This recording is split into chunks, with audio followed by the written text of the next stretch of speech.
Jesus foi realmente tentado pelo diabo no deserto?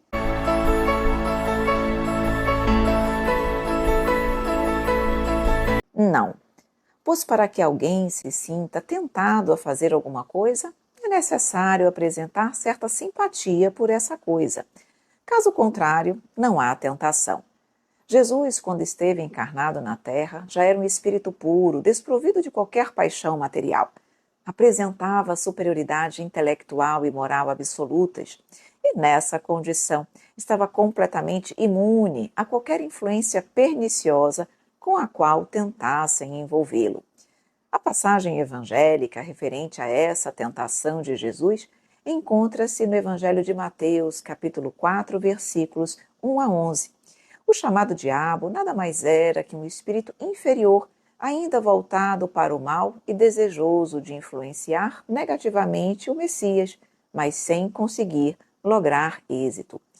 Para que haja qualquer tipo de influência espiritual, positiva ou negativa, é indispensável a afinidade de pensamentos.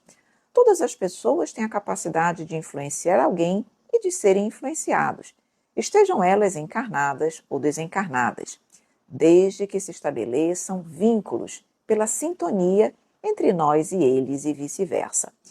Tal sintonia acontece pela atuação do fluido cósmico universal, encontrando-se o universo inteiro mergulhado neste fluido, o qual vibra e se movimenta pela ação do pensamento e da vontade do espírito.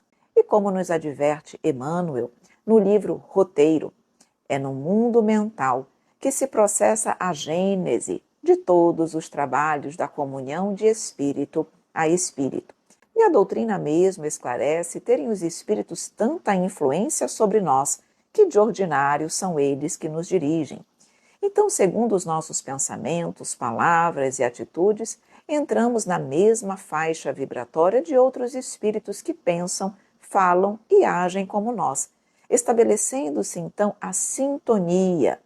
Quando, de outro modo, nos resguardamos no ambiente da prece, dos bons pensamentos, da prática do bem, vamos nos subtraindo à influência negativa dos espíritos infelizes. A vibração, em frequência diferente, acaba por manter o indivíduo imune a essa perniciosa influência. Foi o que aconteceu com Jesus.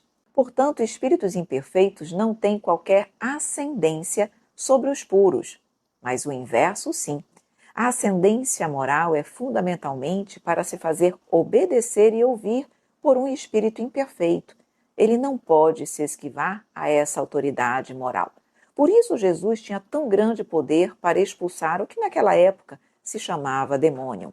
Basta, portanto, uma análise mais cuidadosa da passagem para percebermos a imperfeição e até mesmo ingenuidade do espírito infeliz que acreditou poder tentar Jesus.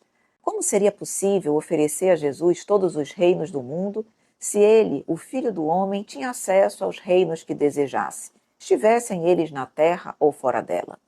Jesus não veio para possuir reinos do mundo, sua missão era espiritual. Por isso ele disse, meu reino não é deste mundo. Já os pães e as pedras simbolizam, de forma alegórica, as nossas necessidades materiais. Se Jesus desejasse alimentar-se de coisas materiais, poderia fazê-lo, mas será que a sua fome era material? Quando ele disse, nem só de pão viverá o homem, mas de toda palavra que sai da boca de Deus, ele não estava ensinando sobre a importância de buscarmos também o alimento espiritual? O espírito infeliz, ao desejar que Jesus se lançasse do pináculo do templo, almejava testar a sua confiança em Deus. E o mestre ensinou não ser preciso agir dessa forma, sendo a confiança demonstrada pela fé em Deus e pela vivência das suas leis. Em nenhum momento, portanto, Jesus mostrou-se tentado pelas palavras daquele pobre espírito. Ao contrário, aproveitava a oportunidade para instruir, como sempre fazia. Conhecendo o Espiritismo. Centro Espírita Online Casa de Jesus. A morada de todos os corações.